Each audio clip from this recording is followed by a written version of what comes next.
नमो तस्स भगवतो अरहतो सम्मा संबुद्धस्स। नमो तस्स भगवतो अरहतो सम्मा संबुद्धस्स। नमो तस्स भगवतो अरहतो सम्मा संबुद्धस्स। आज की इस धम्म सभा में मैं अपने आदरणीय भिक्षुजनों का अभिनंदन करती हूँ और सभा में उपस्थित मेरे जितने भी धर्मबंधु, हमारे प्रेसिडेंट सर, महाबोधि के जितने भी धर्मबंधु यहाँ पर उपस्थित हैं, मैं सभी लोगों का अभिनंदन करती हूँ। आज का जैसा सर ने बताया कि मेरा टॉपिक है, वही पिछला टॉपिक ही को मैं कंटिन्यू कर रही हूँ, द एलिमिनेशन ऑफ एंगर। अपने भीतर के क्रोध को हम किस तरीके से शांत कर सकते हैं, इसको भगवान ने कितनी अच्छी तरीके से यहाँ पर बताया है। उसको जितना मैंने समझा है वो मैं आपके सामने यहाँ पर रख रही हूँ। हम सभी लोग जानते हैं कि जो अविद्या, भगवान ने अविद्या को सबसे पहले कहा है कि अविद्या ही वह मूल है जिसके कारण कि हमारे जो मन है वह क्लेश उसमें उत्पन्न होते हैं। तो अविद्या जो और अविद्या जो जिसके कारण ही चित्त में जितने भी राग मोह द्वेष जो कुछ भी उत्पन्न हो रहा है, तो उसका जो मूल रूट है वो अविद्या ही उन्होंने बताई है।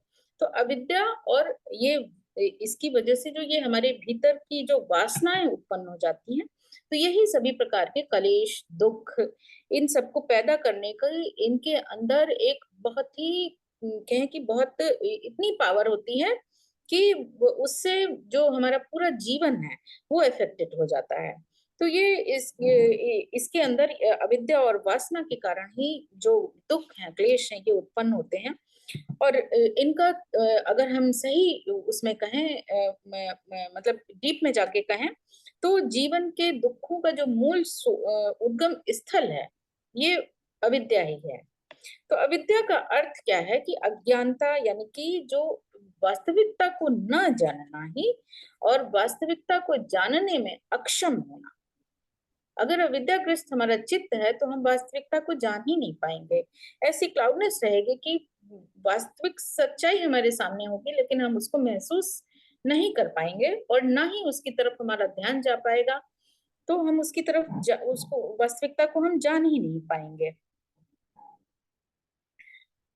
और वहीं पर देखें तो जो वासना की जो तीव्र आसक्ति होती है जिसके कारण की जो जिसके मूल में कहें तो हम जीने का ये जो हमारे भीतर जो जीने की एक आकांक्षा, हम अक्सर ये चीज देखने को पाते हैं कि कोई पर्सन कितना भी बीमार से बीमार हो वो, लेकिन उसके अंदर जो एक लालसा होती है कि मैं ठीक हो जाऊं और ठीक होकर के मैं आगे लंबे समय तक जीवन जीऊं।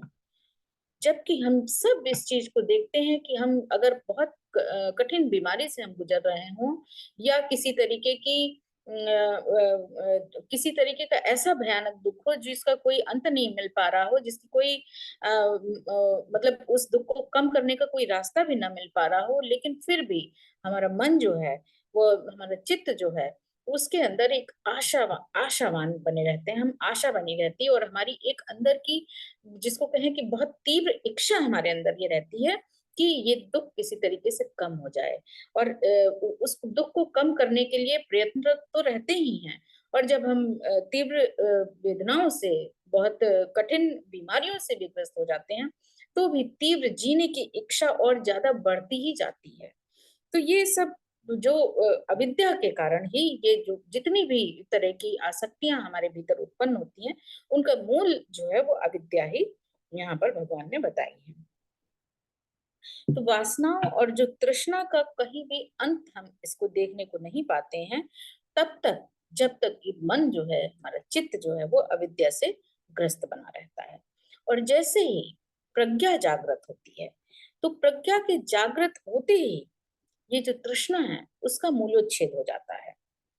और वासनाओं की तृप्ति के लिए फिर जो हमारा मन है उसमें जब प्रज्ञा जागृत होती है तब फिर जब वास्तविकता हमें दिखाई देने लग जाती है तब हम प्रयत्नशील हो जाते हैं कि इन ये जो दुखों का मूल है उसको मूलोच्छेद करने के लिए फिर हम प्रयत्नशील हो जाते हैं।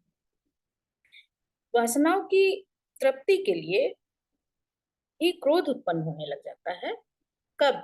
जब उनकी तृप्ति नहीं होने पाती है।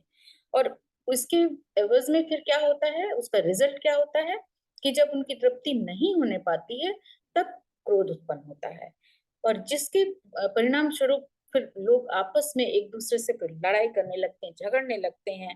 राजा राजा के साथ लड़ाई करता है, अनुचर अनुचर के साथ करता है, माँ बाप बच्चे एक साथ एक अपने अपने मतलब कि अपनी अपनी जो उनकी इच्छाएं हैं उनको पूरा करने के लिए, भाई भाई के साथ, बहन बहन के साथ, मित्र नाते रिश्तेदार, या यूं कहें कि सभी लोग आपस में अपनी अपनी वासनाओं की तृप्ति के लिए, अपनी अपनी इच्छाओं की तृप्ति के लिए, अपने अपने अहंकार ईगो के कारण, अपने क्रोध के वश में होने के कारण एक दूसरे के खून के प्यासे हो जाते हैं, जिसके परिणाम स्वरूप ही हम पाते हैं कि ये बहुत बड़े बड़े जो महीनों सालों सालों तक युद्ध चलते रहते हैं।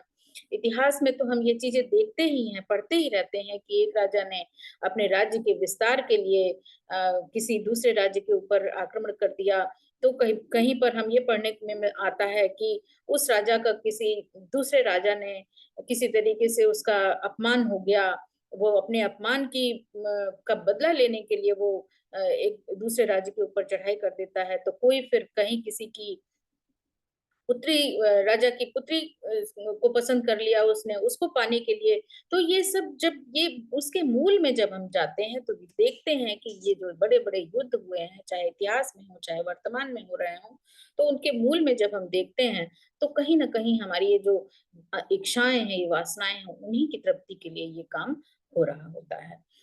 और जिसका परिणाम क्या होता है कि जो एक पर्सन जो युद्ध के लिए कारण बनता है, वो तो हो सकता है अपने कारण को, जो उसका उसके पीछे युद्ध के पीछे जो कारण है वो उसको किसी तरीके से प्राप्त कर ले, लेकिन उसके एवज में जो उसकी प्रजा है, जनता है, जिसका कोई दोष नहीं है, वो बेकार में ही बिना मतलब उन्हीं सबकी हत्या होती, उन्हीं सबका खून बहता रहता है। तो इस तरीके से एक जो मुख्य रूप से मुखिया के तौर पर, जिसको राजा हो या हमारे आजकल के नेता लोग कहें उनको, तो ये सब कहीं ना कहीं देखते हैं तो अपने अपने ईगो, अपने अपने उसको अपनी इच्छाओं को शांत करने के लिए, प्राप्त करने के लिए, एक ये भोली भाली जनता की, मासूम जनता के खून को के प्यासे हो जाते हैं, और उनको नींद की बिना मतलब ही उनको नींद की कहें कि मतलब मौत की नींद सुला रहे होते हैं। और अगर हम देखें बहुत सरसरी निगाह से भी हम देखें तो इसका कहीं भी हमें अंत इसका नजर नहीं आने आता है। तो भगवान कहते हैं कि बाहर से उड़कर आने वाले जो ये विषैले वाण हैं, इनसे बचना कठिन नहीं है, लेकिन हमारे अंदर से आक्रमण करने वाले जो विषैले वाण हैं, विषैले वाण भगवान ने किसको कहा है? यही जो हमारे भीतर क्रोध, मोह, लोभ, अहंकार, घृणा, द्वेष, ये सारी चीजें, यही विषैले वाण है। इनसे बचना बहुत मुश्किल होता है। लोभ, क्रोध, मूढ़ता और अहंकार, इन चार चीजों को भगवान ने चार विषैले साप कहा है, जो कि मन में ही पैदा होते हैं और हमारे मन को ही, हमारे चित्त को ही विषाक्त करते रहते हैं। बाहर का कोई जो सर्प है, अगर वो आपको डसेगा तो जब विषैला होगा तो आपके ऊपर असर करेगा उसका विष।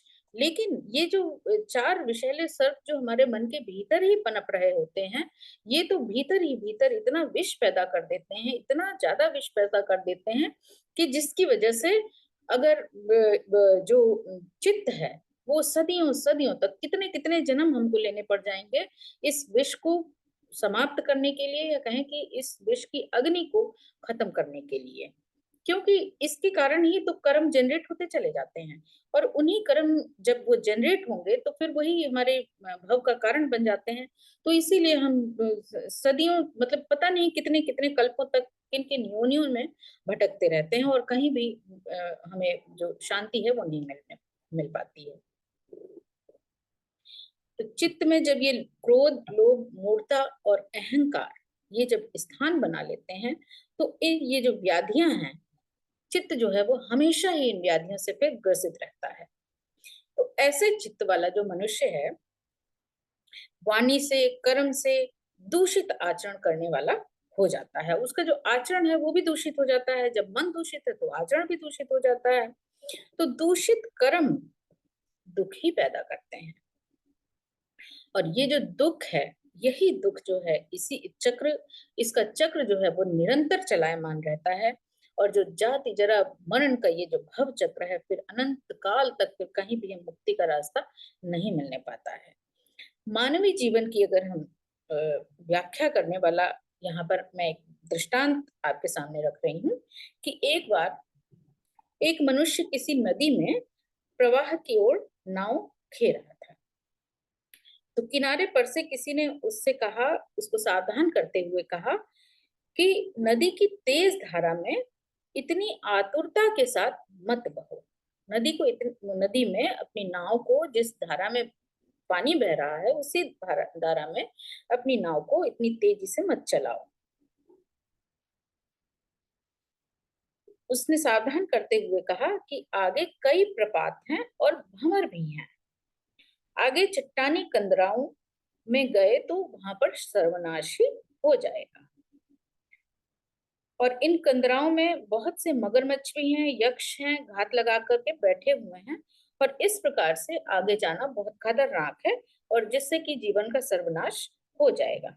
तो यहाँ पर इस दृष्टांत में जो तेज धारा है वह वासना में जीवन है। और जो आतुरता से नाव चलाने को कहा गया है, तो अपने शरीर के प्रति आसक्ति है यहाँ पर। और आगे के प्रपात यानी कि आने वाले दुख और कष्टों को सूचित करते हैं। और भंवर जो है वो भोग और विलास है। और जो मगरमच्छ और यक्ष को कहा गया है, तो ये इस भोग विलासी जो ये जीवन है, उसके बाद में आने वाले जो दुख हैं, जो क्षय और मृत्यु है, उसकी ओर इंगित करते हैं। सावधान करने वाला, किनारे पर सावधान करने वाला कोई और नहीं बल्कि भगवान बुद्ध ही है और उनका धर्म है, जो हमें जितनी तेजी से हम आगे की ओर बढ़ते चले जाते हैं अपने आनंद को प्राप्त करने के लिए, अपने भोग विलास में रत इस जीवन को, कि अब मैंने इतना प्राप्त कर लिया, फिर और पालूं, फिर और पालूं। तो ये जो हमारी इच्छाएं हैं, ये जो हमारी मन में पाने की जो चाह है, वो बढ़ती ही चली जाती है। और इसके एवज में फिर क्या होता है कि पता नहीं कैसे कैसे कर्म जनरेट होते चले जाते हैं, और उनकी तरफ हमारा ध्यान भी नहीं जाने को पाता है। हम कभी उस चीज को ख्याल ही नहीं कर पाते हैं। ख्याल तो तब करेंगे जब ध्यान करेंगे उसकी, कि हम जो कर्म जनरेट हो रहे हैं उसकी वजह से इस प्राप्ति की ओर, प्राप्त करने के कारण जो कर्म जनरेट होते चले जा रहे हैं, वो कैसे कर्म कुशल है कि अकुशल है। जब इसकी तरफ जब ध्यान करेंगे, तभी शायद हमारा चित्त जो है उन पर कुछ ब्रेक लगा सकेगा। इसमें कोई आश्चर्य नहीं है कि अपने दैनिक जीवन में हम किसी न किसी क्षण, किसी न किसी बात पर, किसी न किसी के ऊपर, किसी बात को लेकर के क्रोध करते ही रहते हैं। 24 घंटे में कोई क्षण तो ऐसा आता ही है कि हमारे मन में कोई क्रोध उत्पन्न हो ही जाता है किसी बात पर। कभी कभी तो अपने ऊपर भी क्रोध उत्पन्न हो जाता है। लेकिन हमें ये भगवान कहते हैं कि लेकिन हमें इस फीलिंग को अपने माइंड में धारण करने की आवश्यकता नहीं है। इस क्रोध की फीलिंग को मन में धारण करने की आवश्यकता नहीं है, और नहीं करना चाहिए। और इस भावना के उत्पन्न होते ही, जैसे ही ये भावना उत्पन्न होती है, उसको वॉश आउट करने का प्रयास करते रहना चाहिए। भगवान ने इसे माइंड से साफ करने के लिए मुख्य रूप से 8 मार्ग बताए। उनमें से पहला मार्ग जो भगवान बुद्ध ने बताया है कि धम्म की टीचिंग्स को, बुद्ध की टीचिंग्स को रिकलेक्ट करते रहना, यानी कि माइंडफुल बने रहना, यानी कि ध्यान करते रहना।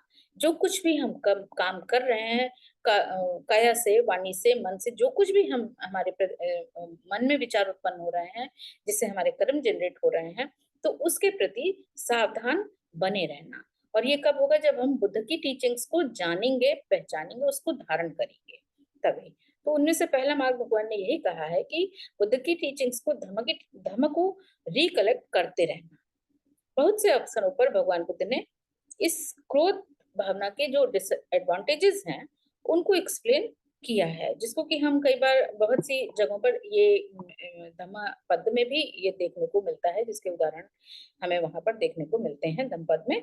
जब हम किसी पर्सन से नाराज होते हैं तो उस पर क्रोध आने लग जाता है। उसकी किसी बात से नाराज हो गए, उसके किसी कर्म से नाराज हो गए, तो उस पर हमें क्रोध आने लग जाता है।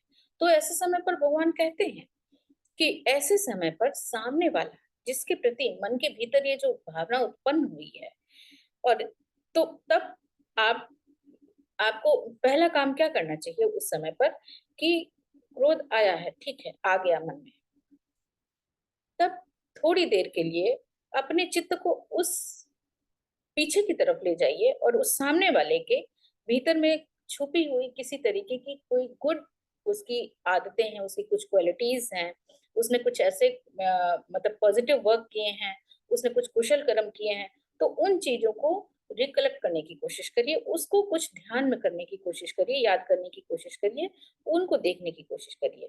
तो इस प्रकार जब उसकी कुछ ऐसी अच्छी आदतों को जब हम और उसे अच्छे कामों को देखने लग जाते हैं, तो फिर हमारी जो ये भावना है वो वहां पर बदल जाती है। और कुछ ये जो क्रोध का जो एक बहुत ऊंचा सा ग्राफ चढ़ के गया है, वो फिर धीरे धीरे कम होने लग जाता है। तो भगवान वहां पर कहते हैं कि ऐसी स्थिति में जब आप उस पीछे को देखने लग जाते हैं, उसकी कुछ गुड गुड क्वालिटीज को ध्यान में करते हैं, तब हो सकता है कि आपके वो नहीं, बल्कि भगवान तो कहते हैं कि ऐसी स्थिति में फिर आपके अंदर एक दया भाव उत्पन्न हो जाता है, वो भावना बदल जाती है। उस क्रोध का जो एक मतलब जो बहुत तीव्र वेदना थी, वह धीरे धीरे करके शांत होने लग जाती है। और ऐसे में फिर क्या होता है कि जब दया का भाव जागृत हो जाता है, तब फिर हमारे मन में ये जो कलुषित भावना उत्पन्न हुई थी, वह क्षीण होने लग जाती है। और सामने वाला जिसके कारण हमें क्रोध उत्पन्न हुआ था, जब हम उसकी प्रकृति को जान लेते हैं, तो जब हम उसकी प्रकृति को जान लेते हैं, तो भगवान कहते हैं कि पहले तो उसकी प्रकृति को देखो कि वो किस तरीके का है। क्या मूर्ख है, विज्ञजन है, उसके कर्म अच्छे हैं, या फिर वो ऐसा ही करता है, उसका स्वभाव ही ऐसा है। तो जब इन चीजों को जब हम देख लेते हैं, तो भगवान कहते हैं कि एक मूर्ख के मूर्खता के कारण आप अपने चित्त को उस मूर्खता की तरफ झुकने ना दें।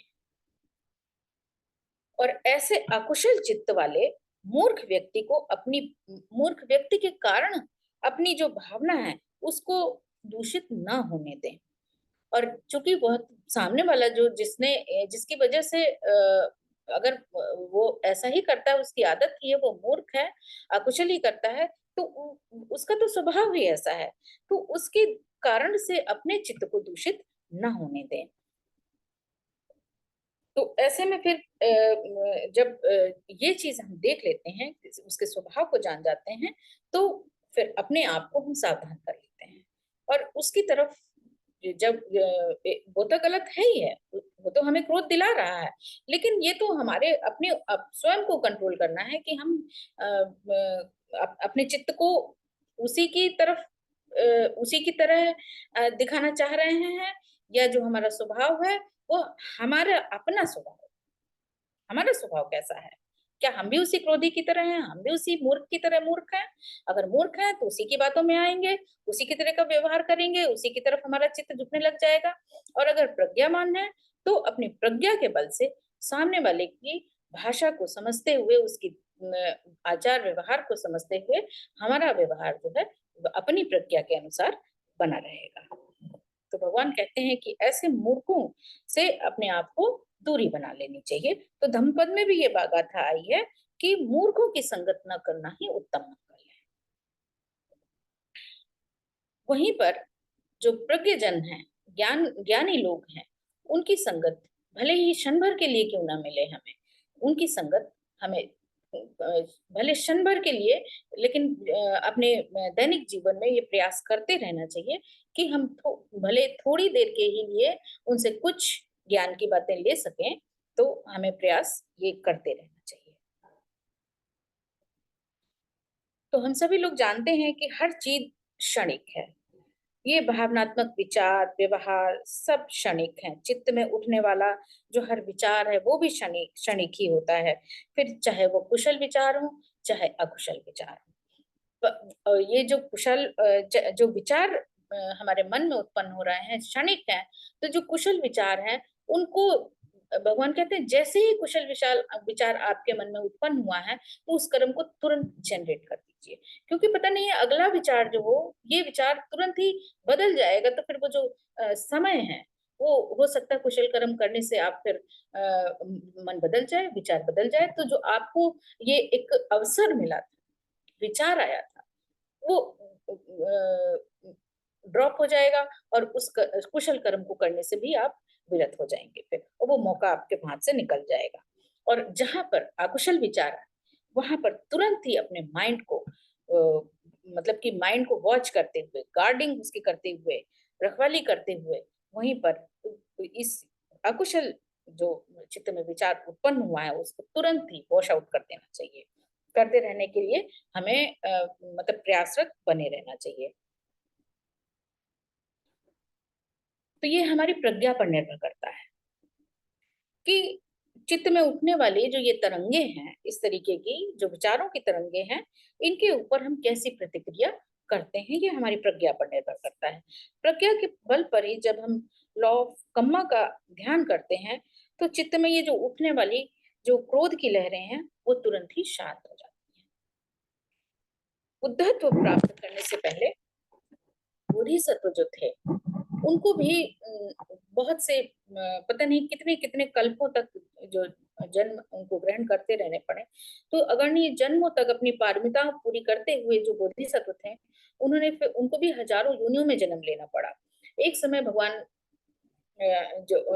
जब गौतम बुद्ध बुद्धत्व प्राप्ति से पहले बोधिसत्व के जन्म में एक यहाँ पर एक कथानक है कि बोधिसत्व का जन्म जो था वो एक महाप्रताप नाम के राजा के पुत्र के रूप में होता है। तो उस समय जो पुत्र राजा का पुत्र होता है उसका नाम था चुल्ल धर्मपाल। एक दिन रानी जो थी राजा की वो अपने पुत्र को लेकर के कुर्सी पर बैठ करके उसको खिलाने में व्यस्त थी। तभी उधर से राजा निकल के जाते हैं। तो चूंकि रानी बच्चे के साथ खेलने में व्यस्त थी तो रानी का ध्यान ही नहीं गया कि राजा इधर से निकल कर गया है। तो राजा ने जब ये देखा कि रानी जो है वो मेरा सत्कार नहीं कर रही है, मेरे सत्कार में वो कुर्सी पर ही बैठी रह गई और खड़ी नहीं हुई है, ना मुझे अभिवादन किया है, तो राजा को बहुत क्रोध आ जाता है इस बात को। बल्कि राजा क्रोधी था। उसने ये भी नहीं देखा कि राजा जो रानी थी वो अपने बच्चे के साथ खेलने में व्यस्त है, लेकिन जो राजा था वो रानी के प्रति बहुत क्रोधित हो जाता है और तुरंत ही फिर अपने जो सैनिक होते हैं उनको आदेश देता है कि रानी की गोद से बच्चे को छीन लिया जाए और रानी के हाथ पैर काट करके उसका सिर जो है वो धड़ से अलग कर दिया जाए। तो सैनिक तो जैसा राजा आदेश करेगा वो वैसा ही करेंगे। तो सैनिकों ने तुरंत राजा के आदेश का पालन किया और बच्चे को रानी की गोद से छीन लिया और छीन करके रानी को हाथ पैर कट करके उसके जो उसका सिर था वो धड़ से अलग कर दिया और रानी की मृत्यु हो जाती है। तो ये सब कुछ जो क्रिया हो रही होती है ये उस बच्चे के सामने हो रही होती थी। वो जो राजा जो बच्चा था राजकुमार जो धर्मपाल था उसके सामने ये विभत्स कांड हो रहा होता है। तो इतने विभत्स कांड को देख करके भी वो बालक जो था धर्मपाल जो कि बोधिसत्व था उसने उस इतने विभत्स क्षण को भी अपनी एक्सट्रीम पेशेंस के साथ उसने उसको सहन किया। अपने एक्सट्रीम पेशेंस के साथ सहन किया और ना तो किसी सैनिक के प्रति और ना ही अपने क्रूर राजा जो कि उसका फादर था उसके प्रति भी उसने अपने चित्त में किसी भी तरह का कोई भी आक्रोश का भाव कोई क्रोध का भाव उत्पन्न नहीं होने दिया, क्योंकि बोधिसत्व तो अपनी पारमिताएं पूरी कर रहे थे। तो अपनी पारमिताओं को तो उनको पूरा करना था तभी और के कारण ही फिर वो इस पारमिता को पूरा कर पाए और वो क्षमा भाव ही उन्होंने अपने भीतर बनाए रखा।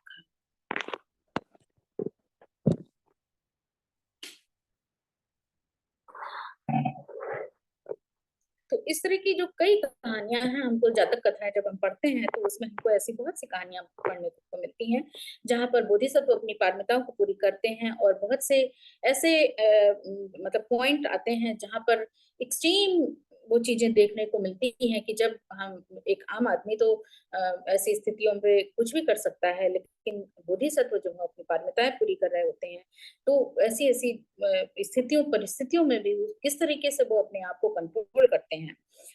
तो जब बोधिसत्व जो ऐसी स्थिति में उन्होंने क्रोध को किस तरीके से कंट्रोल किया, अपनी करुणा और मुदिता के बल पर, करुणा और मुदिता की जो भावना है उसको जागृत करके उन्होंने क्रोध की जो ये क्रोध की भावना है उसको वहां पर शांत किया। इस प्रकार लविंग काइंडनेस की प्रैक्टिस करके जो हमारा मन है, जहां पर क्रोध की अग्नि जो धधकती रहती है, कभी भी कहीं भी जागृत हो जाती है, तो उसको लविंग काइंडनेस की प्रैक्टिस करके हम उसको शांत कर सकते हैं। तो हर प्राणी के प्रति दया का भाव, प्रेम का भाव, करुणा का भाव, इस भावना की प्रैक्टिस को करके अपने चित्त को निर्मल कर सकते हैं। और ये जो तरह तरह की अग्नियां जिसके कारण उत्पन्न होती हैं कब, और जो ये हमारा ईगो उत्पन्न हो जाता है, उसको हम फिर वहां पर शांत कर सकते हैं। तो संसार में व्याप्त जो ये मेंटल इलनेस है, इसका कोई भी रेमेडी नहीं है। तो भगवान कहते हैं कि इसकी जो अगर कोई रेमेडी है तो वही है कि चित्त की शांति। और चित्त की शांति को किस तरीके से प्राप्त कर सकते हैं? एवरी टाइम माइंडफुल रहते हुए, करुणा, मुदिता, उपेक्षा की भावना को प्रैक्टिस करते हुए।